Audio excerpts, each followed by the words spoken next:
નમસ્કાર. આજે આપણે વાત કરીશું આપત્તિ વિશે. એક એવો શબ્દ જે આપણે ઘણીવાર સાંભળીએ છીએ, પણ શું ખરેખર એને સમજીએ છીએ? આખરે આ આપત્તિ છે શું? ક્યાંથી આવે છે? અને સૌથી મોટી વાત, આપણે એનાથી બચવા શું કરી શકીએ? ચાલો આજે આ બધા જ સવાલોના જવાબ મેળવીએ. તો ચાલો શરૂઆત કરીએ એકદમ મૂળભૂત સવાલથી. જ્યારે આપણે કહીએ છીએ કે આપત્તિ આવી, તો એનો ખરો મતલબ શું થાય છે? આ છે શું આખરે?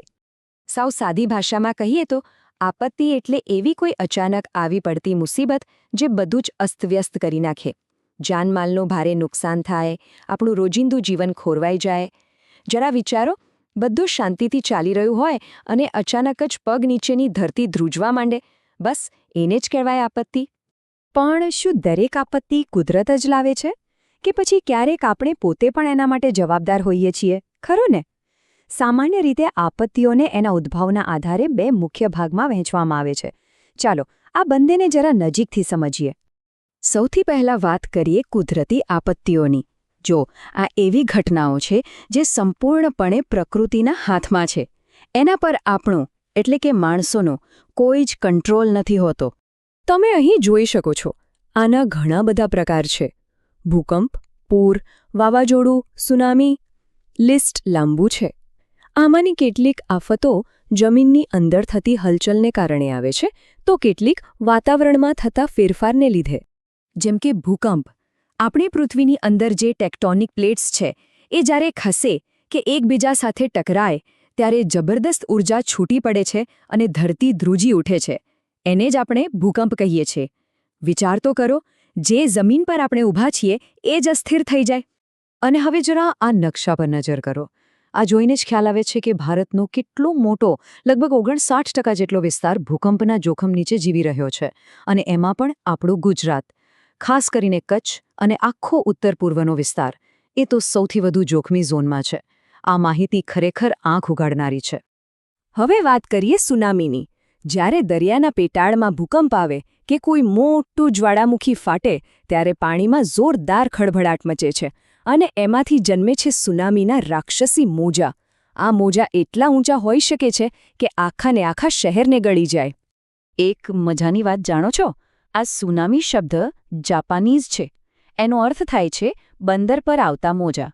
આ નામ જ એની ભયાનકતા બતાવે છે, કારણ કે એ દરિયા કિનારે આવેલા બંદરો અને શહેરોમાં સૌથી વધુ તબાહી મચાવે છે. અને વાત ખાલી ભૂકંપની નથી. અહીં જુઓ, આ છે પૂર અને વાવાઝોડા માટેના સંકટ નકશા. આ પણ આપણને એ જ બતાવે છે કે ભારતના કયા વિસ્તારોએ વધુ સાવચેત રહેવાની જરૂર છે.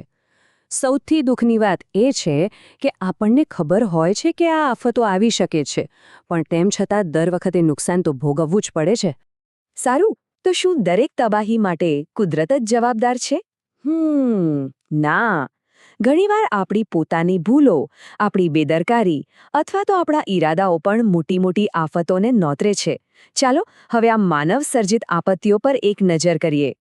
જેમ કે ક્યાંક આગ લાગવી, કોઈ ફેક્ટરીમાં મોટો અકસ્માત થવો, બોમ્બ બ્લાસ્ટ કે પછી કોમી હુલ્લડો. આ બધી એવી આપત્તિઓ છે જે કુદરત નહીં, પણ આપણે પોતે ઊભી કરીએ છીએ. આ આપણી જ કોઈ પ્રવૃત્તિ કે ભૂલનું પરિણામ છે. ઔદ્યોગિક અકસ્માત તો ખૂબ જ ખતરનાક બની શકે છે.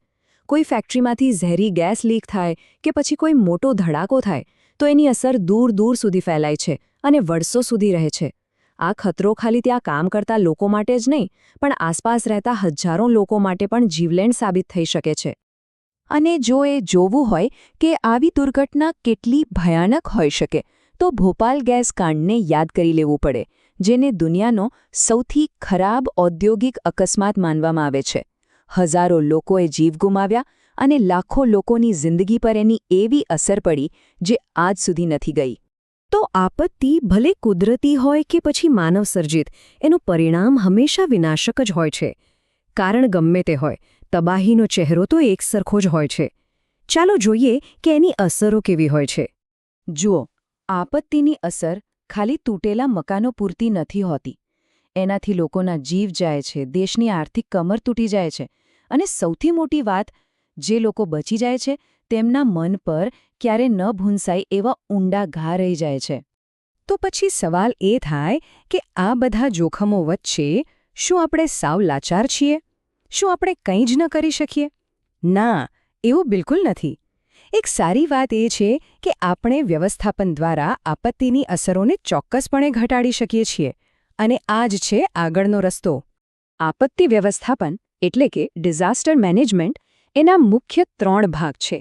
પહેલું, આપત્તિ આવે એ પહેલાં જ તૈયારી કરી લેવી, જેથી નુકસાન ઓછું થાય. બીજું, આપત્તિ વખતે તાત્કાલિક રાહત અને બચાવ કામગીરી કરવી. અને ત્રીજું, આપત્તિ ગયા પછી ફરીથી બધું ઊભું કરવું, જેથી જીવન પાછું પાટા પર આવી શકે. આ એક સતત ચાલતી પ્રક્રિયા છે.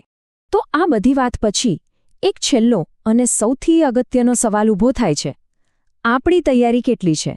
શું આપણે ખરેખર કોઈપણ આપત્તિનો સામનો કરવા માટે સજ્જ છીએ? એક સમાજ તરીકે અને એક વ્યક્તિ તરીકે પણ? આ સવાલનો જવાબ બીજું કોઈ નહીં, આપણે પોતે જ આપણી જાતને આપવાનો છે. કારણ કે યાદ રાખજો, આપણી તૈયારીમાં જ આપણી સુરક્ષા છુપાયેલી છે.